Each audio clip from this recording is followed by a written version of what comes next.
Imagine scoring an insane deal on the latest wireless earbuds, the kind that cancel all noise, last 20 hours, and normally cost $200. You get them for $39 because new stock just dropped. You put them in, fire up your playlist, and suddenly you're hearing something that isn't music. Something that knows your name. Something that starts giving you commands. And if you take them out, people you love start dying. This one's called Whispers in the Void. It was 11:47 p.m. in Chicago's South Side. Layla Adeyemi had just gotten off her night shift at the hospital. Her old earbuds finally broke, so on the way home she stopped at a small pop-up tech shop in Englewood that was closing down. The owner practically shoved a shiny black box into her hands. NeoBuds Pro. Brand new. Take M for $39. You won't find cheaper anywhere. Layla smiled, exhausted but excited.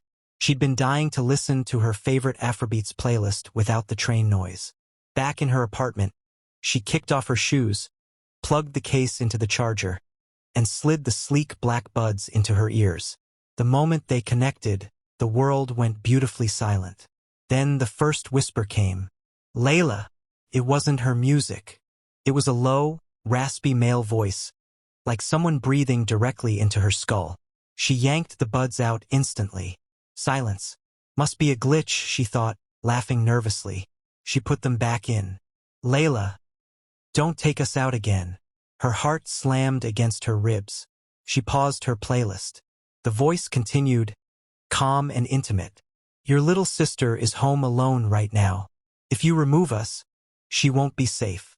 Layla's blood turned to ice. Her 16-year-old sister, Nia, was indeed home alone tonight while their mom worked. She left the buds in.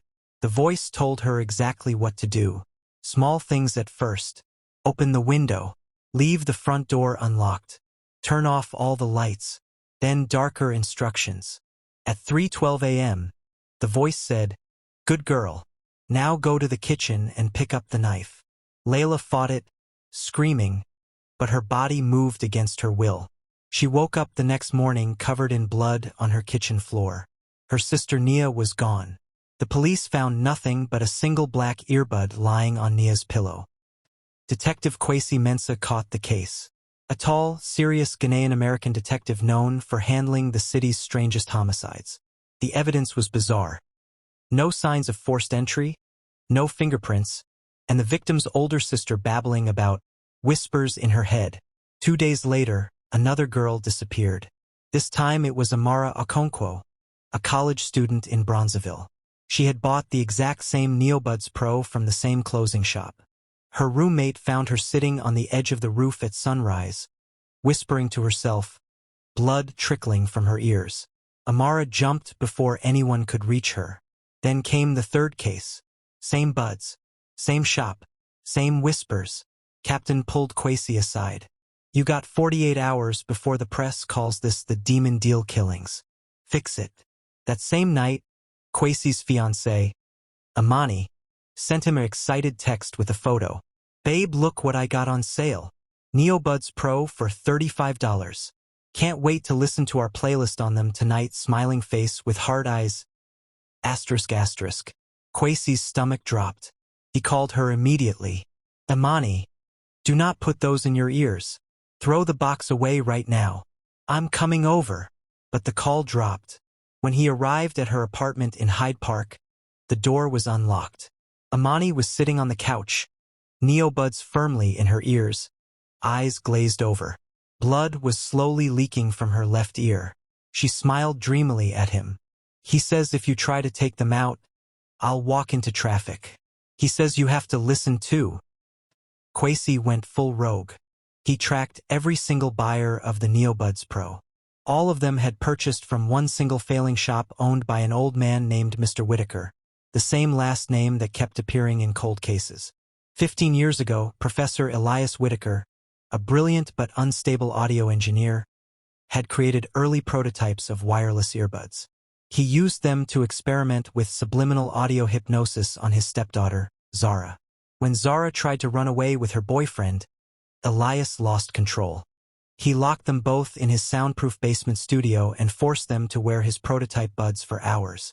Zara fought back, In the struggle, the equipment exploded. Elias died, but not before screaming his final words. "If I can't have you, no one will ever have peace again. My voice will live in the silence." The prototype buds were never recovered, until a batch of suspiciously cheap NeoBuds Pro appeared on the market, containing recycled parts from that old basement lab. Kwesi broke into the abandoned Whitaker house with a warrant. In the basement, he found dozens of melted earbud cases and one perfectly preserved black pair glowing with faint red light. The moment he stepped close, both buds flew into his ears by themselves. "Detective, you shouldn't have come alone." The voice of Professor Elias Whitaker filled his head, ancient and full of rage.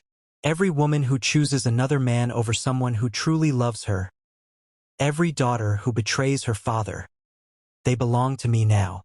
Kwesi fought the control with everything he had. He smashed his head against the wall trying to dislodge the buds, blood pouring down his face. But the voice only laughed. In a final desperate move, he stumbled upstairs into the old living room where a gas fireplace was still connected. He turned it on full blast and shoved his head directly into the flames.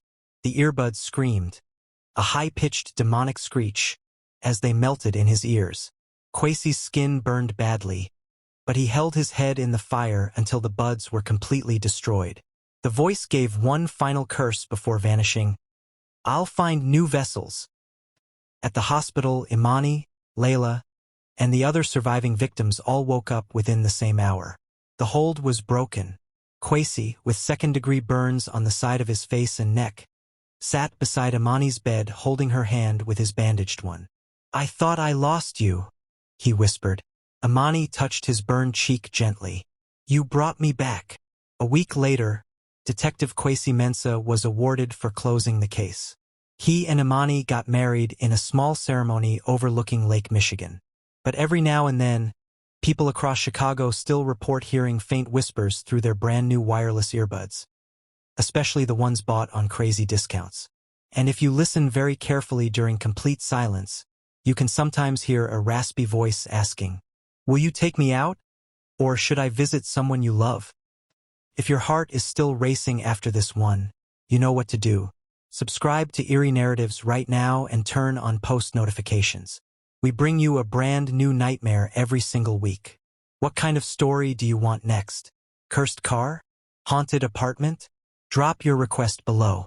And whatever you do, next time you see wireless earbuds on a crazy sale, remember this story. Don't put them in. Stay terrified. Eerie Narratives.